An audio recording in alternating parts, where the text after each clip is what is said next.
सल्तनती उस्मानिया के अजीम सुल्तान अब्दुल मजीद सल्तनत के 31वें सुल्तान थे, जिन्होंने जुलाई 1839 को अपने वालिद महमूद सानी की जगह तख्त संभाला। उनका दौरे हुक्मरानी कौम परस्तों की तहरीकों का ज़माना था। उन्होंने मगरबी यूरोप की अहम सियासी क़ुव्वतों बरतानिया और फ्रांस के साथ करीबी ताल्लुकात उस्तवार किए। औरान ही इत्तेहादियों के ज़रिए रूस के खिलाफ जिंगे करीमिया लड़ी। 20 मार्च 1856 को मुआहिदा पेरिस के ज़रिए सल्तनती उस्मानिया को यूरोपीय अक़वाम का बाकायदा हिस्सा करार दिया गया। इस तरह हम कह सकते हैं कि 1839 से तुर्की में जदीदियत का आगाज़ हो गया। एक दफ़ा का जिक्र है कि एक औरत सल्तनती उस्मानिया के सुल्तान अब्दुल मजीद के पास मुकदमा लेकर हाजिर हुई और बोली, सुल्तानी मुअज़्ज़म, हमारे गांव के काजी के पास में एक मुकदमा लेकर गई थी ताकि काजी साहिब इंसाफ पर मबनी फैसला करके मुझे इंसाफ दिलाएं। लेकिन बदकिस्मती से मैं जब काजी साहिब के पास गई तो इस वक्त काजी साहिब अकेले थे। काजी साहिब मेरी खूबसूरती को देखकर पागल होगी और उन्होंने मुझे बदकारी की दावत दी। मैं एक नेक और पाकबाज औरत हूं। मैंने काजी साहिब की दावत को ठुकरा दिया। फिर काजी साहिब कहने लगे कि अगर तुमने मेरी बात ना मानी तो मैं फैसला तुम्हारे हक में देने की बजाय तुम्हारी मुखालफत में दे दूंगा और उसके नतीजे में तुम्हें बड़ी से बड़ी सजा मिलेगी।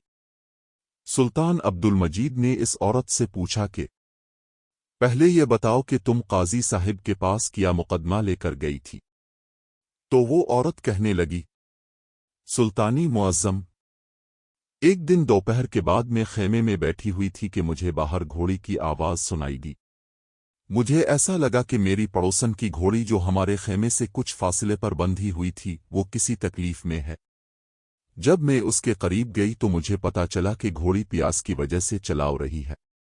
मैं सीधा अपने खेमे के अंदर गई और पानी वाला बर्तन उठाया और जाकर घोड़ी के आगे रख दिया। घोड़ी प्यास से बहुत निढाल हो चुकी थी।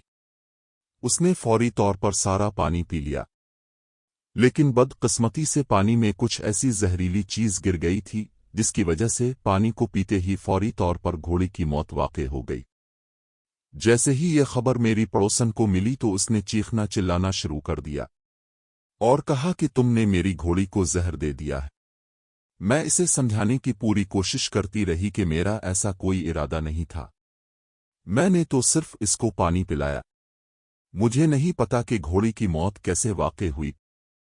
ये सुनकर मेरी पड़ोसन ने पास बंधी हुई मेरी कीमती और सबसे ज्यादा प्यारी घोड़ी को खोला और ले गए।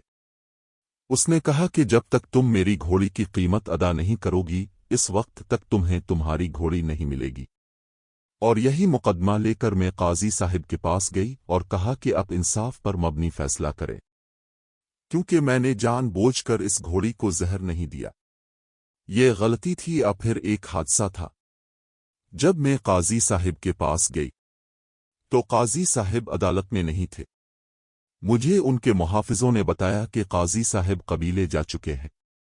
मैं सीधा काजी साहिब के खेमे के दरवाजे पर पहुंच गई।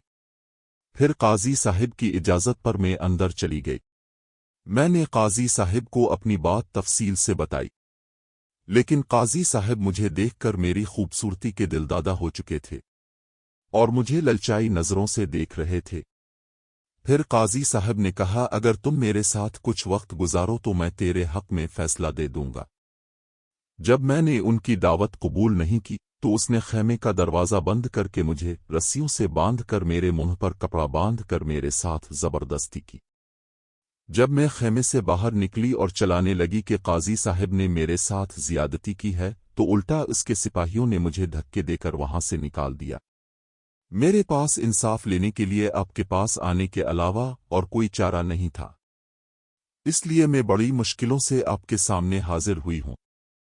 ये सुनकर सुल्तान अब्दुल मजीद ने कहा, तेरी बात बिल्कुल दुरुस्त है, लेकिन तुम्हें अपना फैसला किसी शहर के काजी के पास लेकर जाना चाहिए था, न कि एक सुल्तान के पास। मेरे पास इतना वक्त नहीं कि मैं तेरे मुकदमे को हल कर सकूं, लिहाजा मैं काजी को पैगाम भिजवा देता हूं, वो इंसाफ पर मबनी फैसला करे। ये सुनकर वो औरत गिड़गिड़ाने लगी और कहा कि कभी मुजरिम भी मुजरिम को पकड़ता है। ये सुनकर सुल्तान ने कहा, नहीं। तो फिर वो औरत कहने लगी, सुल्तानी मुअज़्ज़म, अब आप ही बताएं कि एक काजी दूसरे काजी की मुखालफत में कोई फैसला देगा और दूसरी तरफ एक आम औरत है। ये सुनकर सुल्तानी मुअज़्ज़म ने फरमाया कि अगर ऐसी बात है तो मैं खुद ही तुम्हारा फैसला कर देता हूं। सुल्तान अब्दुल मजीद के हुक्म पर काजी साहिब को बुलाया गया। चंद ही लम्हों के बाद काजी साहिब को सुल्तान के सामने हाजिर किया गया। सुल्तान ने काजी साहिब से मुखातिब होकर कहा, क्या ये औरत सच कह रही है? क्या तुमने इसके साथ बदकारी की है? ये सुनकर काजी साहिब कहने लगे, नहीं सुल्तान, मैंने इस औरत को हाथ तक नहीं लगाया। फिर सुल्तान ने कहा, ऐसी क्या वजह है कि ये औरत तुम्हारे खिलाफ इतने सख्त अल्फाज बोल रही है? इसके पीछे हकीकत क्या है?